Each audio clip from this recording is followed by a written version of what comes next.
Многие владельцы Hyundai Solaris сталкиваются с такой проблемой, как стук рулевой рейки. Принято считать, что стук возникает по причине износа втулок, но есть еще два очень важных элемента, присутствующих в рулевой рейке, из-за которых и происходит стук. Здравствуйте, дорогие друзья! Вы зашли на канал, посвященный владельцам Hyundai Solaris. Здесь мы рассказываем про ремонт и эксплуатацию автомобиля Hyundai Solaris, а также про подбор БУ запчастей. И сегодня мы поговорим про рулевые рейки, а точнее я расскажу про то, и по какой причине возникает стук рулевой рейки. Многие владельцы автомобилей Hyundai Solaris путают стук рулевой рейки со стуком подвески. Для того, чтобы проверить состояние рулевой рейки, включите зажигание для разблокировки руля и резкими движениями вращайте руль влево-вправо. Если вы услышите характерные стуки, которые вы слышите при езде, то это будет говорить как раз о том, что рейка изношена, в ней появился стук. Откуда берется этот стук, объясняю. В первую очередь стук возникает при износе втулок рулевой рейки. Втулки служат направляющими для рулевого вала.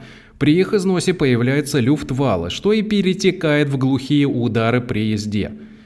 Если проблема вызвана просто втулками, то устраняется данный дефект достаточно просто – заменой самих втулок. Попутно необходимо также заменить и сальники рулевой рейки. Но вторая причина, из-за которой возникает стук, гораздо страшнее – вал рулевой рейки и золотник рулевой рейки. На них присутствует зубчатая передача, износ которой заканчивается не только стуком рейки, но и внушительным люфтом рулевого колеса. Для устранения данной проблемы необходимо заменить вал рейки с золотником. В некоторых случаях вал протачивается, но спасает данная мера лишь на время. При замене вала с золотником не забудьте поменять подшипник, он также подлежит замене. Замена вала золотником должна производиться только с заменой втулок и сальников, то есть только комплексная переборка. Естественно, у всех возникает один и тот же вопрос. Что по поводу переборки рулевой рейки? В принципе, заменить втулки – это не такая уж и большая проблема. Да, друзья, действительно, эта проблема небольшая. Но если произошел износ золотника распределителя и вала рулевой рейки, то, к сожалению, боюсь, такая мера спасет ненадолго. В итоге, через 5, там максимум 10 тысяч километров, рейка опять застучит. Поэтому вы можете прицениться к новым, не оригинальным рейкам, можете попробовать приобрести БУ оригинальную рейку.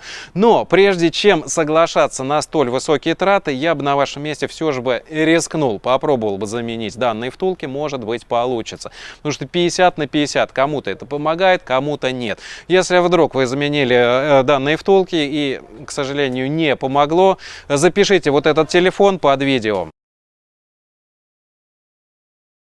Мы сможем подобрать новые неоригинальные рейки, либо БУ оригинальные рейки. К сожалению, я вам сейчас показываю только БУ оригинальную. К сожалению, на сегодняшний день разобрали неоригинальные рейки. Они достаточно быстро распродаются.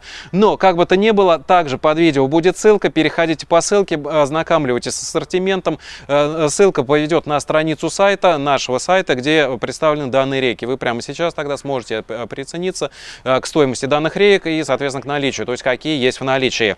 На следующей неделе еще один интересный вопрос выходит. Пишите обязательно свои вопросы в комментариях. На интересные вопросы, естественно, будут отсняты интересные видеоответы. Так что до следующей недели, друзья. На следующей неделе выходит еще один интересный обзор. Пока-пока.